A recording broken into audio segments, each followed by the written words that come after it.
Your girl got a new tripod. This one is so much nicer than the other one, so I'm super excited about this. Yes.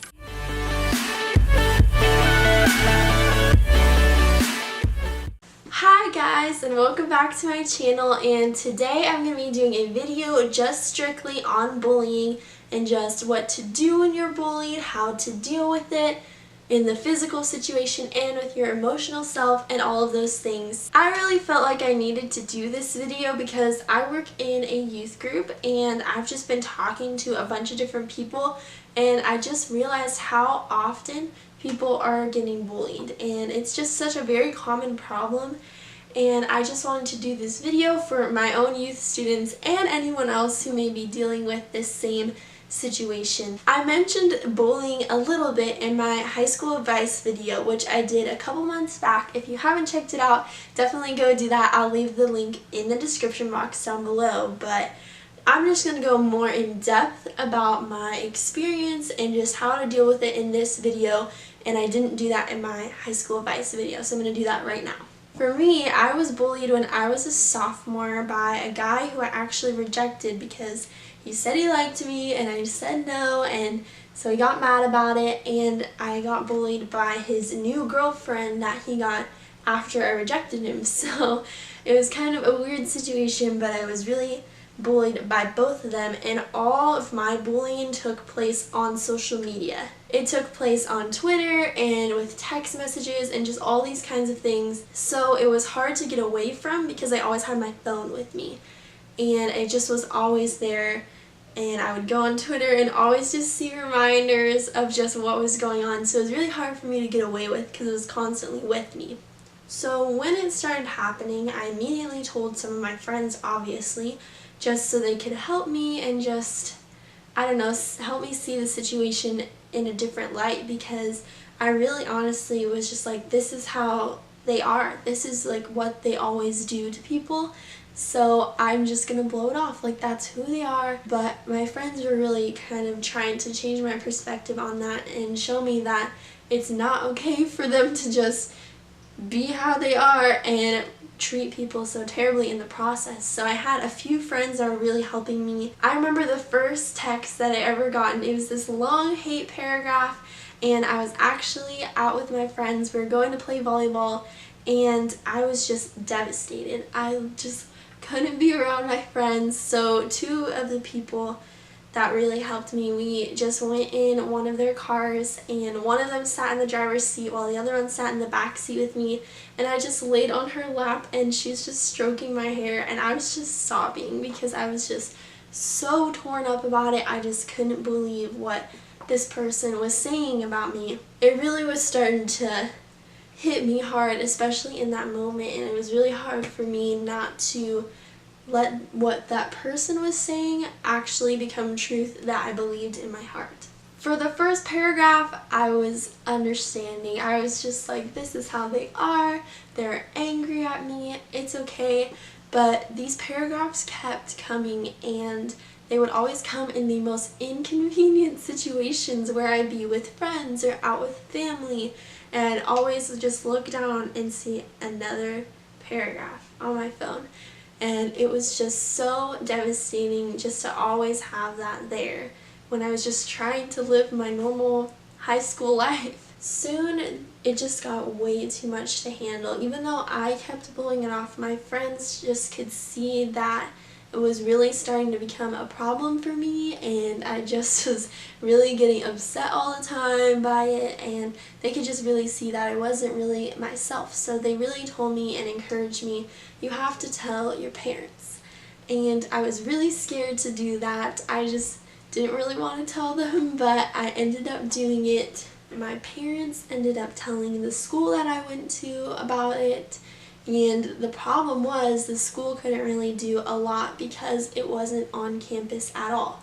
It was just on social media, which I understand, but at the same time, all the other students could see what was going on, and it involved everyone that was a part of the school. So I feel like you have to be able to do something. The school did give minor punishments to the guy, but not to the girl, and my parents and myself didn't really feel like this punishment was enough. We just really didn't feel like they would learn their lesson because they were still doing it to other people. So it wasn't really a very great consequence in a sense. Luckily for me, I ended up switching schools, not only because of that, but because of some other situations as well, and I didn't have to see them anymore, so that was very helpful for my situation. Now that I've explained my own experience, I want to talk about what to do when you're bullied, because I feel like there's some steps that I did take that were right, and some steps that I didn't take that I should have taken that would have helped the situation as well. So I'm going to tell you those steps right now. Step number 1, obviously go to the Lord about this situation. Always. We always go to the Lord about situations in our lives because it's so important, and maybe we just have a problem with this person and that's why we feel like they're bullying us. So it's important to go to the Lord to make sure there's nothing that we're doing wrong on our part. Step 2 is confrontation. You have to be able to confront this person at least once or twice. Just saying, hey, not very nice, we probably shouldn't be doing that, just because we have to be able to address the situation. Maybe they don't even realize they're doing it, and when we say something, then they realize and it clicks in their head. But for the most part, people don't really care what they're doing. They know it's wrong, they just don't really care. So that leads me to step 3. Tell a friend that can help. Obviously, if you have a third person in the situation that's looking from the outside in with a neutral perspective, they can help you with the situation, which is what I had with a few of my friends who were just giving me a different perspective and helping me realize that it wasn't just this person that was just being themselves, but I actually was being mistreated because of their own insecurities and own issues. So definitely find a friend that can help, not a friend that's going to pick sides, but someone that's definitely going to stay neutral, that will help you address the situation, help you solve it, just walk you through the entire thing. Also, this friend might be able to sit down with you and the person that you have a problem with or that you're being bullied by, and just be able to talk to both of you and just kind of say to your bully, what's going on? Why are you doing this? Just a little bit more confrontation, because in Matthew, I think it's 20, it says that we're supposed to deal with conflict like this. We first confront the person that we're having an issue with, and if that doesn't work and they don't listen to us, then we bring a third person in that's neutral to the situation that can help us out. Obviously, if you're watching this video, I'm assuming those other steps did not work. So step number 4 would be tell a parent or a faculty member. Obviously, these adults, they know how to deal with these situations better when it's kind of out of our hands. So definitely tell a parent or a faculty member, have some proof to show them. I took screenshots of the text messages to show them and some of the tweets so that they knew what was going on and they believed me. It's always important to have that proof, but definitely tell an adult. And I know for the most part people are like, I don't want to tell an adult, it's just going to get worse. Well, it's never going to get better either. It's just going to keep getting worse and worse either way. So it's better to have more people know that can help you and encourage you and help you solve the situation than to be dealing with it all by yourself. The last step, and I hope that you never get to this step, is if all of those things I told you fail and you don't know what to do.